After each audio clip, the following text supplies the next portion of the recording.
আসসালামু আলাইকুম দর্শক। সাম্প্রতিক বাংলাদেশের নানা বিষয় নিয়ে আজকে আমাদের সঙ্গে আলোচনায় আছেন রাজনৈতিক বিশ্লেষক।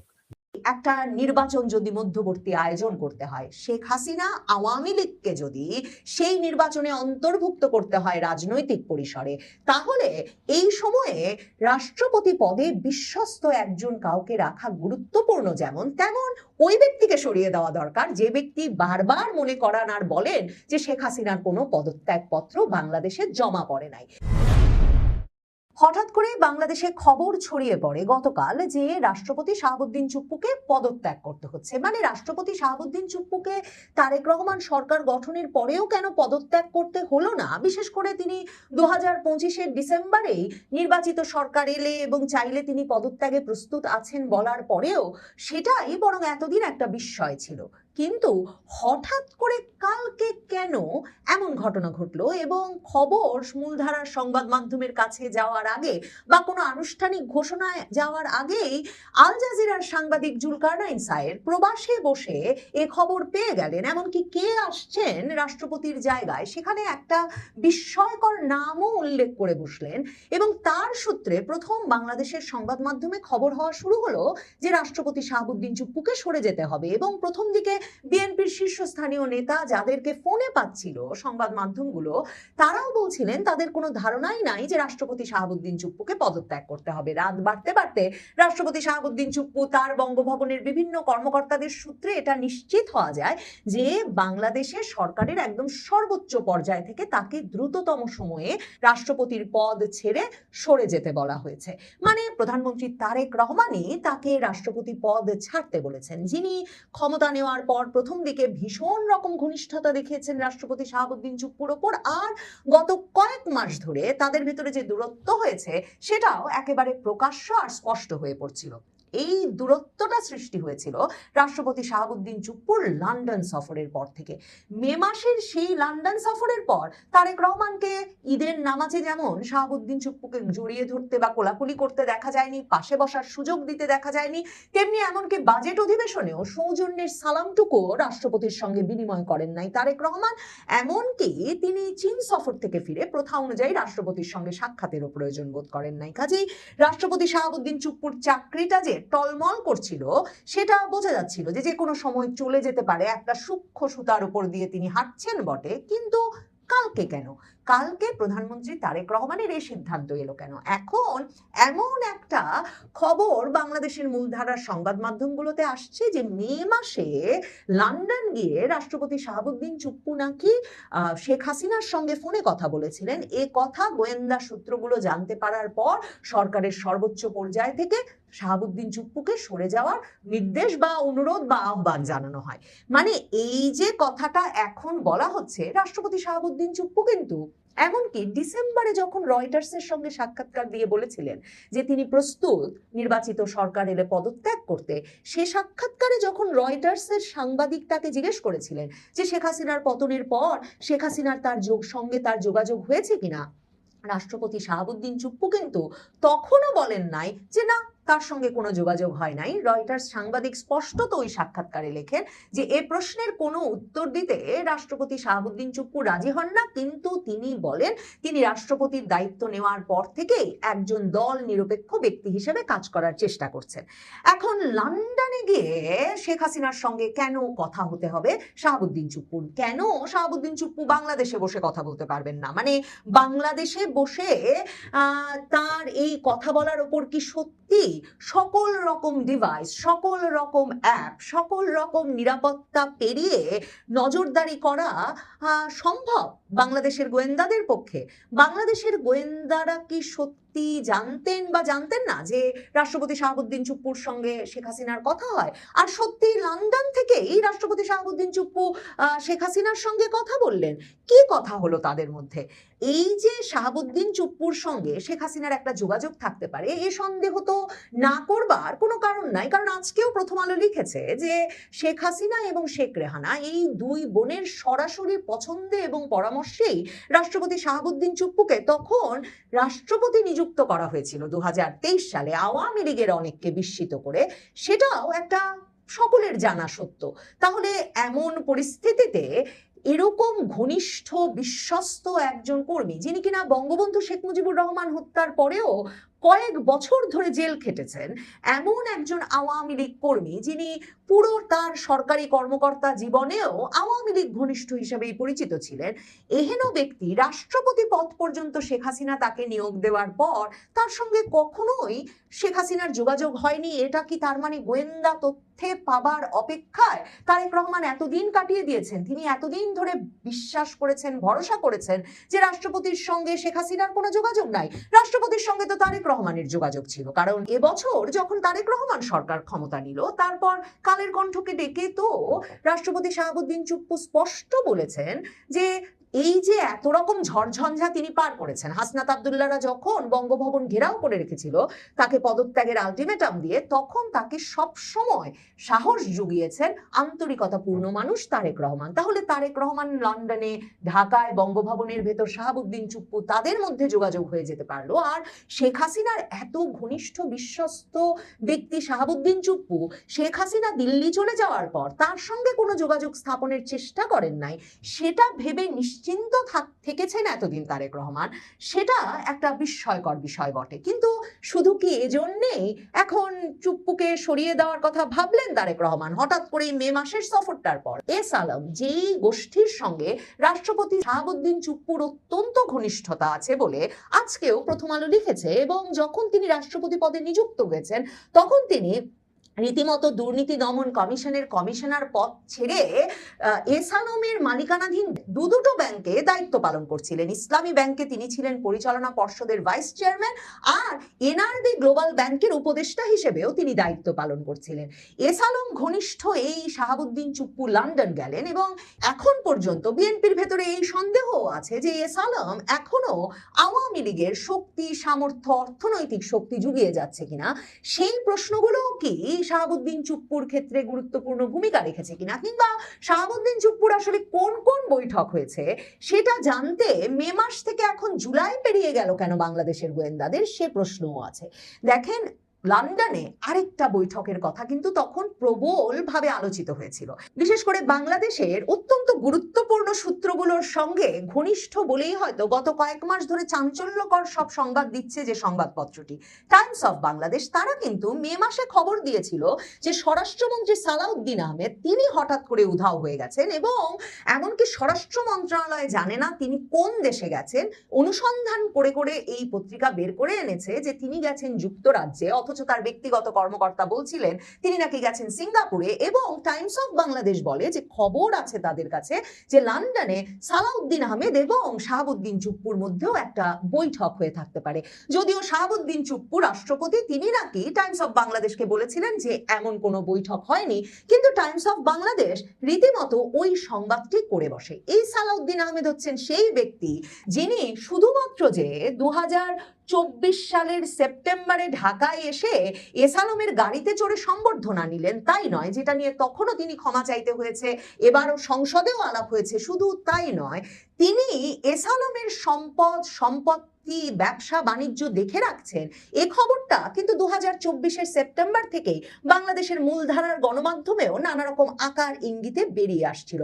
এমনকি প্রথম আলো এস আলম তখনকার এখনকার এমন একটা কলাম ছাপে 2024 5ই সেপ্টেম্বর, যেখানে তারা বলে যে সালাউদ্দিন আহমেদের সঙ্গে এস আলমের ঘনিষ্ঠতাটা নতুন কিছু নয়। এমনকি 2015 সালে তিনি ব্যাপক সরকার বিরোধী আন্দোলনের এক পর্যায়ে যে বাসায় আশ্রয় নিয়েছিলেন সেটা এস আলমের মালিকানাধীন একটা ব্যাংকের ব্যবস্থাপকের, এবং পরে সেই বাসা থেকেই আইন শৃঙ্খলা রক্ষাকারী বাহিনীর সদস্যরা সালাউদ্দিন আহমেদকে তুলে নিয়ে যায়, এবং তারপর তাকে সীমান্তের কাছে মেঘালয়ে পাওয়া যায়, এবং এরপর থেকে কিন্তু সালাউদ্দিন আহমেদ শিলংয়ে একটা রেস্ট হাউসে সময় কাটিয়েছেন। কাজেই সালাউদ্দিন আহমেদের সঙ্গে শাহাবুদ্দিন চুপ্পুর বৈঠক, এস আলম কানেকশন, সেগুলো নিয়েও আসলে ভাববার গুরুত্বপূর্ণ কারণ আছে। তবে ডেইলি স্টারও যে কথাটা লিখতে ভোলেনি সেটা হচ্ছে সবচেয়ে গুরুত্ব গুরুত্বপূর্ণ এবং গুরুতর কারণ হিসেবে যেটিকে বিবেচনা করে তারেক রহমান এ সময়ে একটা সিদ্ধান্ত নিলেন, সেটা হচ্ছে শেখ হাসিনা দেশে ফেরার ঘোষণা দিয়েছেন। এবং গোয়েন্দা সূত্রগুলো নাকি বলছে বাংলাদেশের ভেতরেও আওয়ামী লীগ ব্যাপকভাবে পুনঃসংগঠিত হয়ে ওঠার চেষ্টা করছে বা হয়ে উঠছে। এমন পরিস্থিতিতে তারেক রহমান আর কোনো ঝুঁকি নিতে চান নাই। তিনি অতি গুরুত্বপূর্ণ, সাংবিধানিকভাবে অতি গুরুত্বপূর্ণ এবং বিশেষভাবে রাষ্ট্রীয় সংকটকালে যেই ব্যক্তি নানা রকম একেবারে মোড় ঘোরানো সিদ্ধান্ত নিতে পারেন পদাধিকার বলে, সেই রাষ্ট্রপতি পদে পরিবর্তন এনে শেখ হাসিনার বিশ্বস্ত ঘনিষ্ঠ ব্যক্তিকে সরিয়ে তার বিশ্বস্ত ঘনিষ্ঠ কাউকে বসাতে চাইছেন। সেটা খুবই স্বাভাবিক, কারণ মনে রাখতে হবে এই শাহাবুদ্দিন চুপ্পু হচ্ছেন সেই রাষ্ট্রপতি যিনি 2024-এর 5ই আগস্টের পর জাতির উদ্দেশ্যে ভাষণ দিয়ে বলেছেন বটে যে সংসদ ভেঙে দিচ্ছেন, প্রধানমন্ত্রী পদত্যাগ করেছেন, খুব শিগগিরই খালেদা জিয়া মুক্তি পাবেন এবং পরদিনই তিনি মুক্তি পেয়েছেন। এবং তিনি বলেছেন বটে যে একটা নির্বাচনের আয়োজন করা হচ্ছে খুব শিগগিরই। কিন্তু মনে রাখতে হবে এই শাহাবুদ্দিন চুপ্পুই কিন্তু অক্টোবর মাসেই 2024-এর অক্টোবরে বঙ্গভবনে মানবজমিন সম্পাদক মতিউর রহমান চৌধুরীকে ডেকে বলে দিয়েছিলেন যে শেখ হাসিনার কোনো পদত্যাগপত্র তিনি দেখেন নাই এবং তিনি মন্ত্রী পরিষদ সচিবকে পর্যন্ত জিজ্ঞেস করেছেন যে পদত্যাগপত্রটা কই, তাদের কাছে যেমন নাই এমনকি সেনাবাহিনীর কাছে, সেনা প্রধানের কাছে জিজ্ঞেস করেও পদত্যাগপত্রের কোনো খোঁজ তিনি বের করতে পারেন নাই।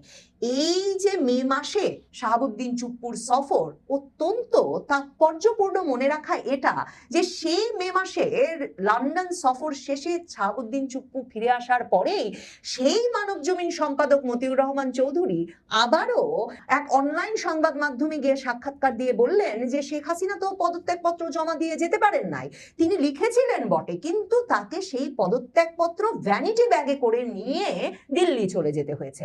মানে শেখ হাসিনার পদত্যাগপত্র নাই। শেখ হাসিনার পদত্যাগপত্র না থাকলে এরপরের আর কোনো কিছুর সাংবিধানিক ভিত্তি থাকে কিনা এই আলাপগুলো যে কোনো পক্ষ যে কোনো সময় তুলতে পারেন। এমনকি বিএনপি সহ শেখ হাসিনা বিরোধী পক্ষের মধ্যে একটা বরাবরের সন্দেহ আছে যে যে পক্ষটি শেখ হাসিনাকে ফিরিয়ে আনতে চায়, বাংলাদেশে রাজনৈতিক পরিসর তৈরি করে দিতে চায়, সেই পক্ষটি শেখ হাসিনাকে বাংলাদেশে ফিরিয়ে 2024-এর 5ই আগস্টের পর থেকে যা যা হয়েছে, প্রধানমন্ত্রীর পদত্যাগ ব্যতি রেখে এর সবই অসাংবিধানিক হয়েছে এমন একটা অবস্থান নিয়ে এখনই আরেকটা নির্বাচনের পথে হাঁটাতে চায় কিনা বাংলাদেশকে, সে বিষয়টা নিয়েও কিন্তু বড় ধরনের সন্দেহ আছে বিএনপি সহ শেখ হাসিনা বিরোধী রাজনৈতিক পক্ষের মধ্যে।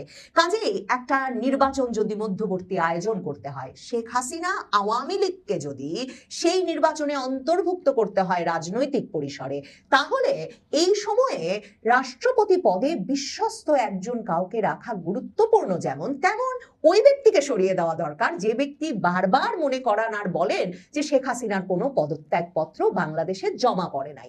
তবে তারেক রহমান নিশ্চয়ই এটাও মনে রাখছেন যে তার মা অনেক হিসাব নিকাশ করে ইয়াজউদ্দিন আহমেদকে রাষ্ট্রপতি করে তত্ত্বাবধায়ক সরকারেরও প্রধান পদে বসিয়ে তারপর ক্ষমতা ছেড়েছিলেন 2007 সালে। কিন্তু সেই প্রেক্ষাপটে বঙ্গভবনকে বা খালেদা জিয়ার সাজিয়ে দেওয়া উপায়ে সরকার রক্ষা করতে পারেন নাই বিএনপির বিশ্বস্ত ইয়াজউদ্দিন আহমেদ। কাজেই শুধুমাত্র বিশ্বস্ত ব্যক্তিকে বসালেই নিরাপত্তা নিশ্চিত হয় কিনা তা বলা মুশকিল। এই মুহূর্তে আপনাদের সামনে কথা বলতে চায় রাষ্ট্রপতির বিদায় ঘণ্টা, নেপথ্যে জামাত, বিএনপি ও ডক্টর ইউনূস। বঙ্গভবনের মসনদে কি তবে বড় ধরনের পরিবর্তন আসতে যাচ্ছে? রাষ্ট্রপতির অধ্যায়ের কি অবশেষে সমাপ্তি ঘটতে যাচ্ছে? হ্যাঁ, বিশ্বস্ত সূত্রে প্রাপ্ত খবর বলছে রাষ্ট্রপতি মোহাম্মদ শাহাবুদ্দিন চুপ্পুকে ইতিমধ্যেই স্বাস্থ্যগত কারণ দেখিয়ে পদত্যাগ করার জন্য জানিয়ে দেওয়া হয়েছে। এমনকি আগামী 25শে জুলাই শনিবারের আগেই তাকে এই পদত্যাগ পত্রে স্বাক্ষর করতে বলা হয়েছে। আমরা যেটা জানতে পেরেছি, আগামীকাল শুক্রবার দিনের দ্বিতীয়ার্ধেই হয়তো তিনি এই পদত্যাগপত্র জমা দেবেন স্পিকারের কাছে। তার মানে খুব পরিষ্কার, এবারের 5 অগাস্টের আগেই দেশ পেতে যাচ্ছে একজন নতুন রাষ্ট্রপ্রধান, অথবা এই প্রক্রিয়ায় সামান্য কিছুটা বিলম্ব হতে পারে। আর যদি কোনো কারণে বিলম্ব ঘটে, তবে সংবিধান ও নিয়ম অনুযায়ী ভারপ্রাপ্ত রাষ্ট্রপতি হিসেবে দায়িত্ব সামলাবেন জাতীয় সংসদের স্পিকার হাফিজ উদ্দিন আহমেদ বীর বিক্রম। কিন্তু কেন এই আকস্মিক বিদায়? কেনই বা তাকে সরিয়ে দিচ্ছে রাজনৈতিক দলগুলো? আর কারা হচ্ছেন পরবর্তী সম্ভাব্য রাষ্ট্রপতি? আজকের এই বিশেষ বিশ্লেষণে আমরা এই পেছনের রাজনীতি ও আন্তর্জাতিক সমীকরণের প্রতিটি সূক্ষ্ম বিষয় উন্মোচন করব। শুরু থেকে শেষ পর্যন্ত সাথেই থাকুন। রাষ্ট্রপতি শাহাবুদ্দিন চুপ্পুর বিদায়ের বার্তা স্পষ্ট হতে রাজনৈতিক অঙ্গনে নতুন রাষ্ট্রপ্রধানকে নিয়ে শুরু হয়েছে জোরালো গুঞ্জন। কে হচ্ছেন বাংলাদেশের পরবর্তী রাষ্ট্রপতি? সম্ভাব্য রাষ্ট্রপতির তালিকায় বেশ কিছু হেভিওয়েট নাম নিয়ে আলোচনা চলছে। এদের মধ্যে রয়েছেন ডক্টর মোহাম্মদ ইউনূস, আন্তর্জাতিক মানবাধিকার কর্মী আইরিন খান, মন্ত্রিপরিষদ সচিব নাসিমুল গনি, বিএনপির শীর্ষ নেতা মির্জা ফখরুল ইসলাম আলমগীর, ডক্টর মঈন খান, নজরুল ইসলাম খান এবং স্পিকার হাফিজ উদ্দিন আহমেদ বীর বিক্রম নিজেই। এই প্রভাবশালী ব্যক্তিবর্গের মধ্য থেকে যে কোনো একজনকে রাষ্ট্রপতি পদের জন্য বিবেচনা করবে সরকার। এখন প্রশ্ন হচ্ছে, হঠাৎ করে কেন রাষ্ট্রপতিকে সরিয়ে দেওয়ার এই তৎপরতা? বিশেষ করে গোয়েন্দা তথ্য ও বিএনপির রাজনৈতিক হিসাব নিকেশ কি বলছে? বিশ্লেষকরা এর পেছনে মূলত তিনটি প্রধান কারণ দেখছেন। প্রথম কারণ, গোয়েন্দা সূত্রের খবর অনুযায়ী জামাতে ইসলামী সহ কয়েকটি রাজনৈতিক দল দীর্ঘদিন ধরে মোহাম্মদ শাহাবুদ্দিন চুপ্পুকে রাষ্ট্রপতি পদে রাখার ব্যাপারে তীব্র আপত্তি জানিয়ে আসছিল। ইউনূসের আমলেও তারা অনেকবার জামাতে ইসলামী সরাসরি না করলেও বিভিন্ন ব্যানারের অধীনে রাষ্ট্রপতিকে সরানোর আন্দোলন করেছে। সরকারের কাছে স্পষ্ট তথ্য রয়েছে যে 5 অগাস্টের মধ্যে যদি বর্তমান রাষ্ট্রপতি পদত্যাগ না করেন, তবে জামাত বা তাদের সমমানা অর্থাৎ তাদের যে ব্যানারগুলো আছে সেই দলগুলো এই পরিস্থিতিকে কাজে লাগিয়ে ঘোলা পানিতে মাছ শিকার করার সুযোগ নিতে পারে। সরকার কোনোভাবে এই মুহূর্তে রাজনৈতিক অস্থিরতা বা নিরাপত্তার ঝুঁকি নিতে চাইছে না। মূলত এই ঝুঁকি এড়াতেই তার বিদায় ঘণ্টা বাজানো হয়েছে। দ্বিতীয় কারণ, দলের ভেতরের অভ্যন্তরীণ রাজনৈতিক চাপ। রাজনৈতিক মহলের অনেকের ইচ্ছে রয়েছে রাষ্ট্রপতি হওয়ার, ফলে বিএনপির ভেতর থেকে নিজস্ব এবং পছন্দের মানুষকে রাষ্ট্রপ্রধান হিসেবে নিয়োগ দেওয়ার একটা তীব্র চাপ রয়েছে। এবং এই যারা রাষ্ট্রপতি হতে চান তাদেরই আশপাশ থেকে দলের ভেতরে একটা চাপ উঠছে যে বর্তমান রাষ্ট্রপতিকে সরাতে হবে। তবে শেষ পর্যন্ত দলের নিজস্ব কেউ এই পদে বসতে পারবেন নাকি কোনো সর্বজন গ্রাহ্য নিরপেক্ষ মুখ আসবে, তা নিয়ে এখনো নানা প্রশ্ন রয়ে গেছে। তৃতীয় যে কারণটি, সেটি হচ্ছে শেখ হাসিনার আগমনী বার্তা এবং একটি মনস্তাত্ত্বিক চাপ। রাজনৈতিক বিশ্লেষকদের মতে শেখ হাসিনার সম্ভাব্য আগমন এবং পরবর্তী রাজনৈতিক পরিস্থিতি দক্ষতার সাথে মোকাবেলা করতে হলে বঙ্গভবনে একজন নিজের মানুষ বা বিশ্বস্ত রাষ্ট্রপতি থাকা অত্যন্ত জরুরি। এটি দলের ভেতরে একটি বড় ধরনের মনস্তাত্ত্বিক কৌশল হিসেবে কাজ করছে। এবার আসা যাক এই পুরো নাটকের সবচেয়ে আকর্ষণীয় ও স্পর্শকাতর অংশে। রাজনৈতিক পর্যবেক্ষকরা শুরু থেকেই রাষ্ট্রপতি এবং বর্তমান ক্ষমতার কেন্দ্রবিন্দুর মধ্যে এক ধরনের সুসম্পর্ক বা সদ্ভাব লক্ষ্য করেছিলেন। এর পেছনেও কারণ আছে যে বর্তমান যে বিএনপি সরকার ক্ষমতায় এসছে, এই ক্ষমতায় আসার পেছনে কিংবা রাষ্ট্রপতি ইউনূসের আমলে যে নানা রকম চাপ, পদ থেকে সরে যাওয়ার যে চাপ, বিপ্লবী সরকার গঠন ইত্যাদি নানান যে প্রক্রিয়াগুলো চলেছে, রাষ্ট্রপতি সেখানে মাটি কামড়ে পড়েছিলেন এবং পড়েছিলেন বলে আজকে দেশে অনাকাঙ্ক্ষিত কিছু ঘটেনি, আফগানিস্তানের মতো কিছু ঘটেনি। একটা যেভাবে হোক প্রহসনের হোক আর যেভাবে হোক একটা নির্বাচন হয়েছে এবং বিএনপি ক্ষমতায় এসছে। এর কৃতজ্ঞতা স্বরূপই হয়তো বিএনপি প্রধান তারেক রহমান রাষ্ট্রপতির সাথে একটা সদ্ভাব রেখে চলেছিলেন। কিন্তু সাম্প্রতিক সময়ে মাস দেড়েক ধরে রাষ্ট্রপতিকে এড়িয়ে চলার একটি স্পষ্ট প্রবণতা দেখা যাচ্ছে। আশ্চর্যের বিষয় হলো, এই একই কৌশলে অন্তর্বর্তীকালীন সরকারের প্রধান উপদেষ্টা ডক্টর মোহাম্মদ ইউনূস এবং বিএনপির তারেক রহমান, যিনি বর্তমান প্রধানমন্ত্রী, উভয়কেই প্রায় একই পথে হাঁটতে দেখা যাচ্ছে। একটু খেয়াল করুন, ডক্টর মোহাম্মদ ইউনূস তার শাসনকালে দুটি বিশেষ বিষয় বজায় রেখেছিলেন। এক, বঙ্গভবনে রাষ্ট্রপতির কাছ থেকে শপথ গ্রহণ করে আসার পর তিনি কোনো বিদেশ সফর শেষে বা অন্য কোনো পর্যায়ে রাষ্ট্রপতির সাথে আর সাক্ষাৎ করেননি। দুই, অন্তর্বর্তীকালীন সরকারের প্রধান উপদেষ্টা হিসেবে তিনি মোট 14টি আন্তর্জাতিক সফরে 15টি দেশে গেলেও কোনো আনুষ্ঠানিক প্রেস কনফারেন্স বা সংবাদ সম্মেলন করেননি। কারণ বিশ্লেষকদের মতে ওই সফরগুলোতে সংবাদ মাধ্যমকে জানানোর মতো তাৎপর্যপূর্ণ বা দৃশ্যমান কোনো অর্জন ছিল না। এখন দেখা যাচ্ছে তারেক রহমানও যেন অবিকল সেই পথে হাঁটছেন। মাসখানেক আগে তারেক রহমান 2টি দেশ সফর করেছিলেন, কিন্তু তিনি রাষ্ট্রপতির সাথে কোনো সাক্ষাৎ করেননি, এমনকি কোনো প্রেস কনফারেন্সও করেননি। রাজনৈতিক বিশ্লেষকরা বলছেন তারেক রহমানের এই সফরের আগে যেভাবে ঢোল পিটিয়ে বিভিন্ন অর্জনের আশ্বাস দেওয়া হয়েছিল, বাস্তবে তার একটিও অর্জিত হয়নি। উদাহরণস্বরূপ, মালয়েশিয়ার শ্রম বাজারের জটিল সমস্যার সমাধান হয়নি, মিলেছে কেবল আশ্বাস। চীনের সাথে বহুল আলোচিত তিস্তা সংক্রান্ত কোনো চুক্তি স্বাক্ষরিত হয়নি, এমনকি 24টি ফাইটার জেট কেনার বিষয়েও কোনো চূড়ান্ত চুক্তি আলোর মুখ দেখেনি, যার ফলে সফর পূর্ব প্রচারণার সাথে বাস্তব অর্জনের কোনো মিল খুঁজে পাওয়া যায়নি। এবং সম্ভবত সেই কারণেই প্রেস কনফারেন্স ও রাষ্ট্রপতির সাথে সাক্ষাৎ এড়িয়ে যাওয়া হয়েছে। এখানে অনেকের মনে প্রশ্ন উঠতে পারে, প্রধানমন্ত্রী বা সরকার প্রধানের কি বিদেশ সফর শেষে রাষ্ট্রপতির সাথে দেখা করার আইনি বাধ্যবাধকতা আছে?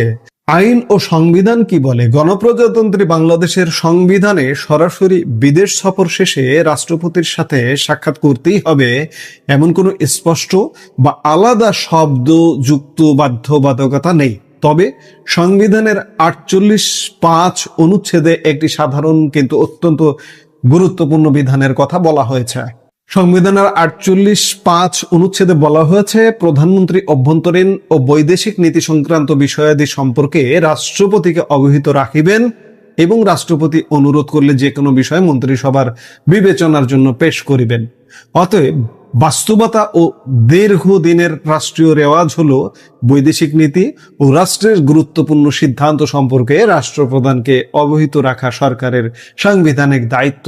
কোনো গুরুত্বপূর্ণ দ্বিপাক্ষিক বা আন্তর্জাতিক সফর শেষে দেশের প্রধানমন্ত্রী বঙ্গভবনে গিয়ে রাষ্ট্রপতির সাথে সৌজন্য সাক্ষাৎ করেন এবং সফরের ফলাফল, অর্জিত চুক্তি ও দ্বিপাক্ষিক আলোচনা সম্পর্কে রাষ্ট্রপ্রধানকে বিস্তারিত জানান। সংবিধানে বিদেশ সফর কেন্দ্রিক আলাদা নিয়ম না থাকলেও এটি রাষ্ট্রপতিকে অবহিত রাখার সাংবিধানিক বাধ্যবাধকতা ও প্রচলিত রাষ্ট্রাচার হিসেবে পালিত হয়ে আসছিল। কিন্তু ডক্টর ইউনূসের পর তারেক রহমানও যখন এই প্রথা বা রেওয়াজ এড়িয়ে চলছেন, তখন স্পষ্টভাবে বোঝা যায় বর্তমান রাষ্ট্রপতির বিদায় এখন শুধু সময়ের ব্যাপার এবং এক প্রকার বাধ্যতামূলক সত্য। এবং ইতিমধ্যে মহামান্য রাষ্ট্রপতিকে জানিয়েও দেওয়া হয়েছে যে আপনি স্বাস্থ্যগত কারণ দেখিয়ে পদত্যাগ করুন। দর্শক, বঙ্গভবনের এই ক্ষমতার রদবদল, রাজনৈতিক সমীকরণ এবং বাংলাদেশের সার্বিক পরিস্থিতি কোন দিকে মোড় নিচ্ছে তা নিয়ে আরো গভীর ও এক্সক্লুসিভ আলোচনা করতে আজ রাতে আমরা আসছি বিশেষ টকশো নিয়ে। আজ রাত 10:30 আমাদের নিয়মিত টকশো অন্তরালের আলাপে আমরা এ বিষয়ে বিস্তারিত আলোচনা করব। আমাদের সাথে অতিথি হিসেবে যুক্ত থাকবেন ব্লিটস এর সম্মানিত সম্পাদক সালাউদ্দিন শোয়েব চৌধুরী। বাংলাদেশের রাজনীতি ও ক্ষমতার অন্তরালের খবর জানতে আজ রাত 10:30 অন্তরালের আলাপে অবশ্যই যুক্ত থাকবেন। আপনাদের মতামত কমেন্ট বক্সে জানান, কে হতে পারেন বাংলাদেশের আগামী রাষ্ট্রপতি। এই বিষয়ের আলাপে দেখা হচ্ছে আজ রাত ঠিক 10:30। ততক্ষণ ভালো থাকুন, সুস্থ থাকুন, ধন্যবাদ।